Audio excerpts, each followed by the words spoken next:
Yeah, so I'm going to talk a little bit about what we've been doing for the last several years, primarily working with denitrifying bioreactors, and we had some hatch money and fortunately a lot of good CIG money, and so we were able to do some things for several years.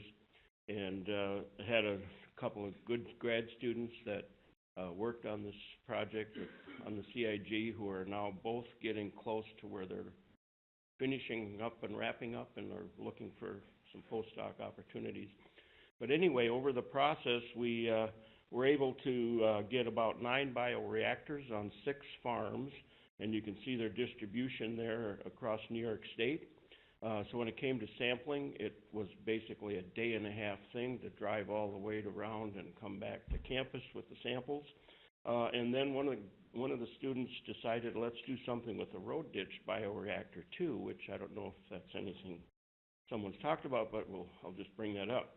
So, well, what are we finding? Well, with all these sites and samples, you can see there the average concentrations of nitrates coming in and out.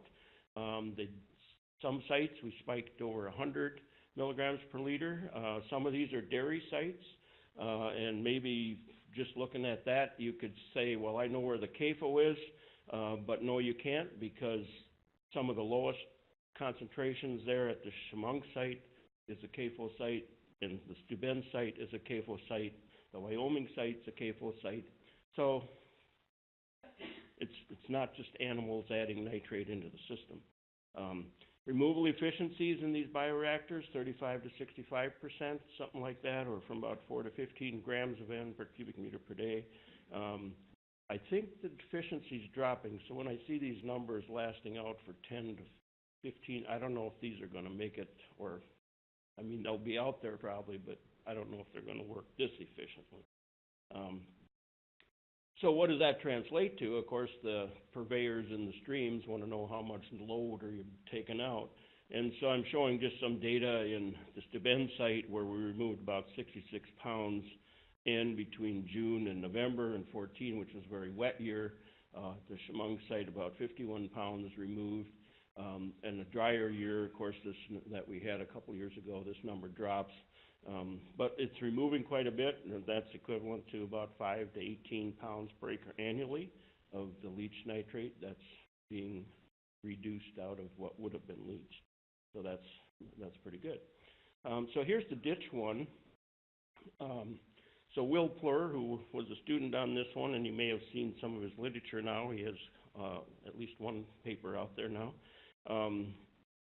Since a lot of our drains outlet into road ditches, and the landowners don't want to give up that land right next to the road ditch because they want to plant close to the ditches and get as much acreage, the thought came, well, why don't we put them in the road ditch?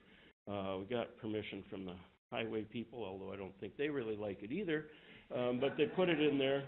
And, you know, they wrapped up the chips in a burlap bag or whatever and submerged it some and all that. And did get some reductions. Yeah, the concentrations weren't high. Of course, it's already had some chance to denitrify, I suppose. But they got those concentrations down a little bit, and the loads there, not real high, but there was some reduction.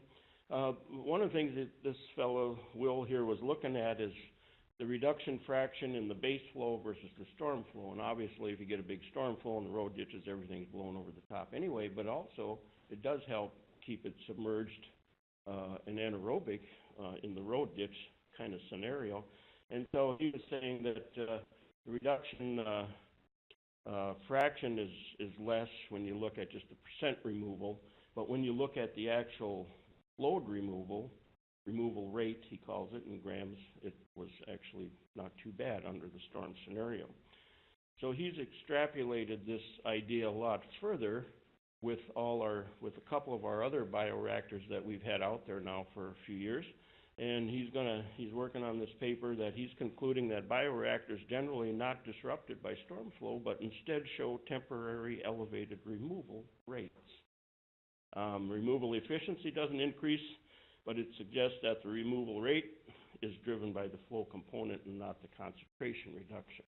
And so I don't know how this paper is going to fly. I'm not sure I'm in agreement with the way he did all his statistics and everything. But I guess with statistics, you can prove about anything you set out to try to prove, depending on what techniques and statistics you use. And so he has some fancy ideas there.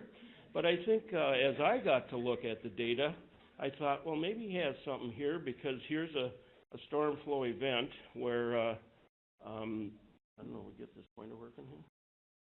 But he had this, anyway, he had, if you see on the left, the left side of that, the nitrate coming in versus what's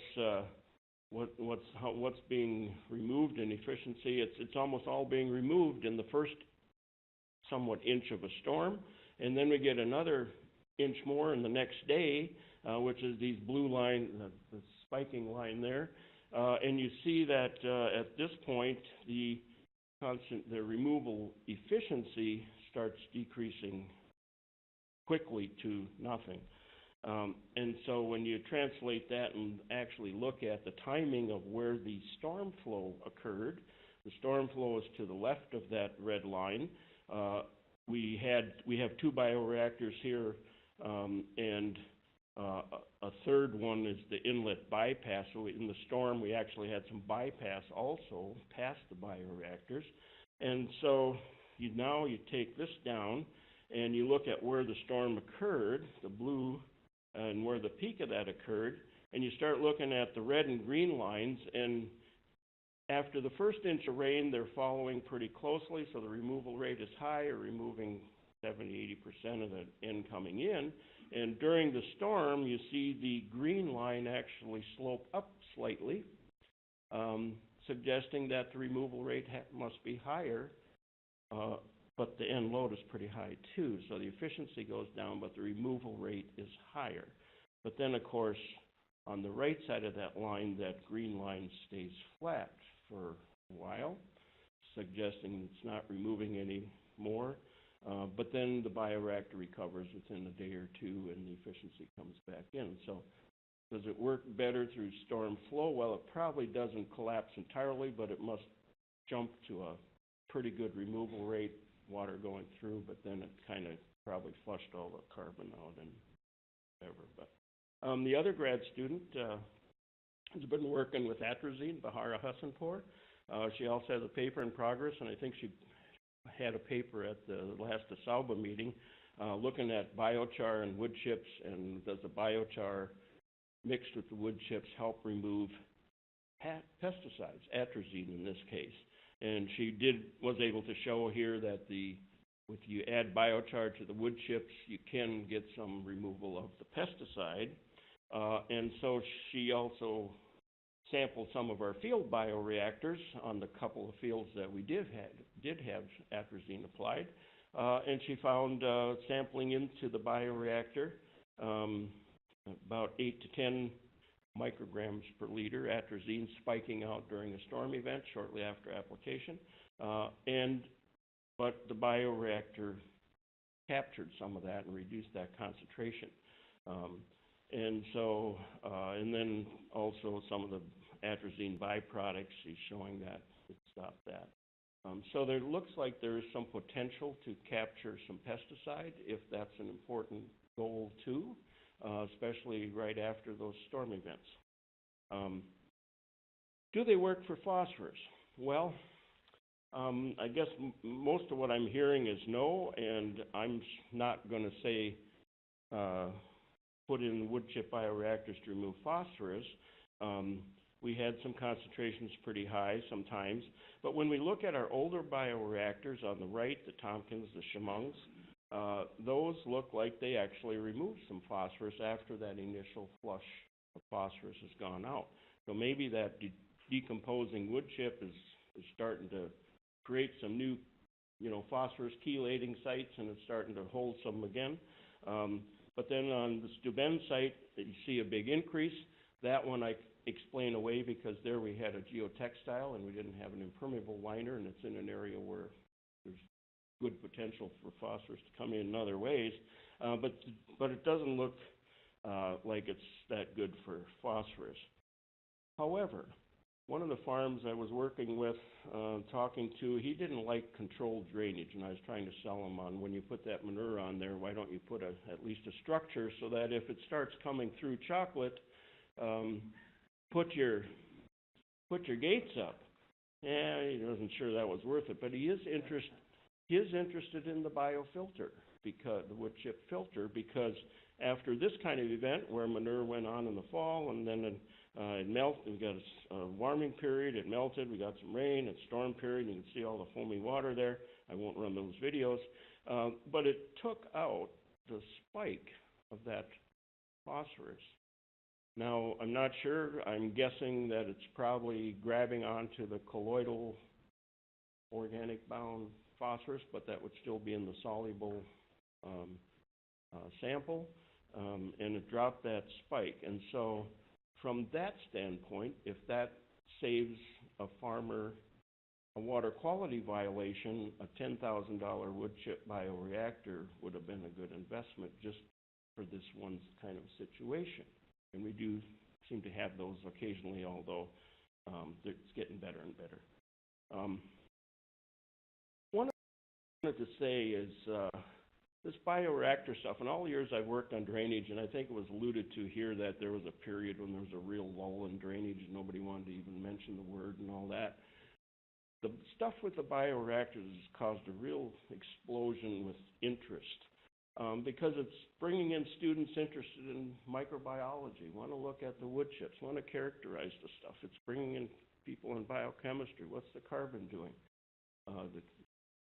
And then still a good porous media opportunity to teach porous media concepts. So I think it's really been a great thing really for the STEM program, and seems to generate interest. And some of the faculty, others are trying to figure out, well, what's that actual exchange of N2 nitrates to NO, and what's the actual thing happening with the gas at the interface of the wood chip, at that scale. And another colleague said, bring me some samples. I want to analyze the proteins in this water. And she didn't want any more samples after the first couple batches because there was so much variability, so I couldn't really say anything. But anyway, it's really phenomenal, and it's so great to see all the young folks in here and that. And there's a lot of things a lot of directions and angles that you can build careers on and related to this. So being from North Dakota, when I first moved to New York, I thought, not so many below 0 days and 30 below 0 wind chills, but you guys don't have the market on the snow. We still get snow. So now I'm looking to move south when I retire.